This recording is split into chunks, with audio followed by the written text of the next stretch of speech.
no thinking about politics. I left Guyana and I was like, okay, new start, new beginnings.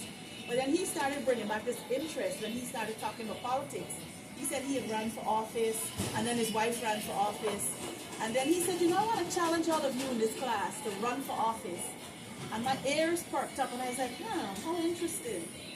And then when I came back to my liquor store, my mindset kind of changed. When my customers came in to buy, or to buy the lottery, not only wine and liquor, they came for lottery too. So some may come to buy the lottery tickets and whatnot. They would tell me, you know, maybe we should change this. We need a speed bump over here. You know, I would like to see this happen for my children.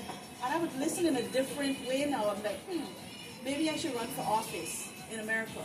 This might be something, not a bad thing to try. So then I reached out back to my professor and I said, okay, do you know any political, organizations in this neighborhood? And he said, yes, I know the Thomas Jefferson Club.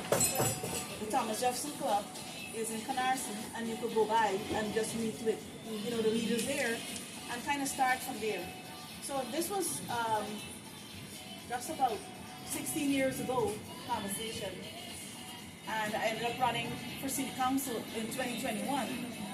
Now, in running for City Council in 2021, my campaign started 2019. Over that 2-year period, the pandemic happened. We all remember what happened during the pandemic. So it was not the best time to run. There was a lot of things happening. There was the Black Lives Matter movement. There was a pandemic. There was so much negative stuff happening all at once, a lot of bad things in our community and society. So running as a candidate, knocking on doors to get signatures, people were not opening their doors. People don't want to hear anything but campaigning. People were trying to find a way to feed their families, which is the right thing. So my younger daughter has an organization, Stalwart Youth, and she would go around to different schools or libraries to speak about literacy.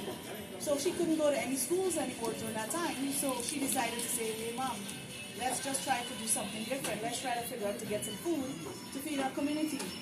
So we were able to feed the community and provide food, masks, sanitizers, things that we never thought we would have to do so much of for 2 years during that pandemic period.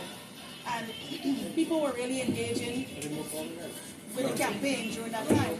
Anybody want coffee? Yeah. So people were really, people were familiar with the campaign, so on and so forth.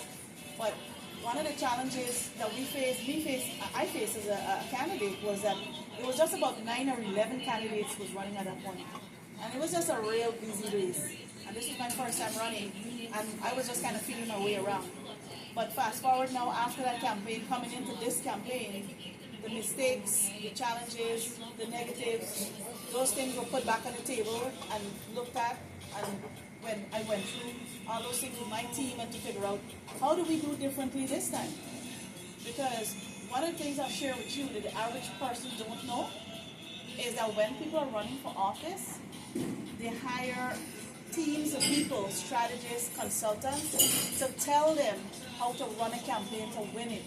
I didn't do that. When I ran the last time, I ran organically. I ran with my heart.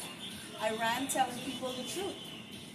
Listen, these are things I care about. I see this. We can do this to make this better. We don't need